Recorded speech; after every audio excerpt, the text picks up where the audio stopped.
नमस्कार। आज हम बात कर रहे हैं क्रिकेट की सबसे पुरानी बहसों में से एक पर।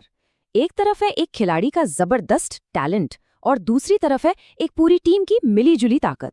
क्या एक अकेला जीनियस एक पूरी टीम पर भारी पड़ सकता है? आइए इसी सवाल का जवाब ढूंढते हैं। और यही सवाल, बिल्कुल यही सवाल इस पूरी कहानी का सेंटर पॉइंट है। सोचिए, T20 जैसा फटाफट क्रिकेट, क्या इसमें कोई एक खिलाड़ी, सिर्फ एक खिलाड़ी अकेले दम पर अपनी टीम को जीत तक ले जा सकता है, भले ही सामने पहाड़ जैसा स्कोर क्यों ना हो?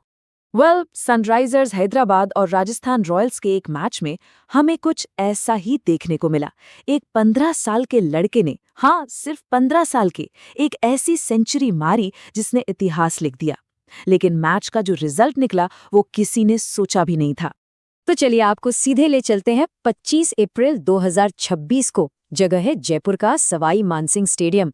माहौल एकदम गरमाया हुआ था और स्टेज एक जबरदस्त धमाकेदार मैच के लिए सेट हो चुका था। तो हुआ ये कि सनराइजर्स हैदराबाद ने टॉस जीता और पहले बॉलिंग करने का फैसला किया। राजस्थान रॉयल्स को बैटिंग का न्योता मिला। रॉयल्स ने बोर्ड पर लगा दिए 228 रन, एक बहुत बड़ा टोटल। लेकिन हैदराबाद ने, उन्होंने इसे 18.3 ओवर में ही चेस कर लिया।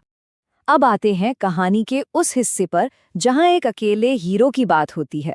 राजस्थान रॉयल्स की पूरी पारी बस एक ही नाम के इर्द गिर्द घूम रही थी।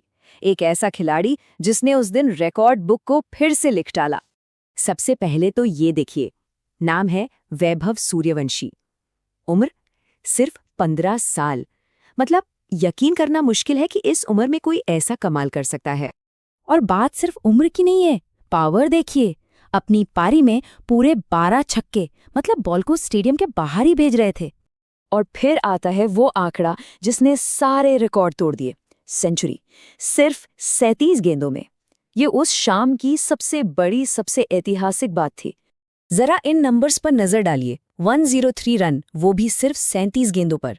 स्ट्राइक रेट 278 से भी ज्यादा। सूर्यवंशी ने अकेले ही सनराइजर्स के पूरे बॉलिंग अटैक की धज्जियां उड़ा दी थी। ये सिर्फ एक इनिंग्स नहीं थी, ये एक स्टेटमेंट था। और सबसे कमाल की बात क्या है? टीम हार गई, लेकिन इसके बावजूद इस पारी को आईपीएल इतिहास की सबसे शानदार पारियों में गिना जाता है। इससे पता चलता है कि ये परफॉर्मेंस कितना कितना खास था। हाँ, ये बात सही है कि शो तो सूर्यवंशी का ही था, लेकिन ध्रुव जुरेल और डोनोवन फरेरा ने भी बढ़िया सपोर्ट दिया। इन सब की वजह से ही टीम 228 तक पहुंच पाई, एक ऐसा स्कोर जो 99% टाइम मैच विनिंग होता है। तो एक तरफ थी एक जबरदस्त इंडिविजुअल परफॉर्मेंस। अब कहानी का दूसरा साइड देखते हैं कि सनराइजर्स हैदराबाद ने इस पहाड़ जैसे लक्ष्य का जवाब कैसे दिया, एक टीम बनकर। ये थी असली लड़ाई, एक जीनियस बनाम एक टीम। एसआरएच की कामयाबी का राज उनकी फिलॉसफी में है, अटैक, अटैक और बस अटैक। उनकी सोच सिंपल है, टारगेट कितना भी बड़ा हो, डरना नहीं है, रुकना नहीं है, बस मारते रहो। क्योंकि उन्हें पता है कि उनके पास एक लंबी और गहरी बैटिंग लाइनअप है। और ये स्ट्रैटेजी एक्शन में कैसी दिखी? यहाँ कोई एक हीरो नहीं था। ईशान किशन ने रन बनाए, अभिषेक शर्मा ने रन बनाए, नीतीश कुमार रेड्डी ने भी अपना काम किया। सबने मिलकर तेजी से रन बटोरे। ये एक टीम अटैक था, किसी एक खिलाड़ी का शो नहीं। हाँ, इस टीम एफर्ट को लीड जरूर ईशान किशन ने किया। सिर्फ 31 गेंदों में 74 रनों की क्या तूफानी पारी खेली थी, और इसीलिए उन्हें प्लेयर ऑफ द मैच भी चुना गया। उन्होंने ही जीत का मोमेंटम सेट कर दिया था। और ये नंबर देखिए, 9 गेंदें बाकी थी। मतलब हैदराबाद ने सिर्फ ये मैच जीता नहीं, बल्कि बड़े आराम से डोमिनेट करके जीता। ये उनकी अटैक वाली स्ट्रैटेजी की जबरदस्त जीत थी। अच्छा, अब जरा इस एक मैच से बाहर निकलकर पूरे सीजन को देखते हैं। इन दोनों टीमों के बीच इस साल की जो टक्कर रही है, उसमें एक पैटर्न साफ नजर आता है। और वो पैटर्न ये है कि सनराइजर्स हैदराबाद ने राजस्थान रॉयल्स को इस सीजन में पूरी तरह से डोमिनेट किया है। लीग स्टेज में दोनों बार जब ये टीमें भिड़ी, जीत एसआरएच की ही हुई।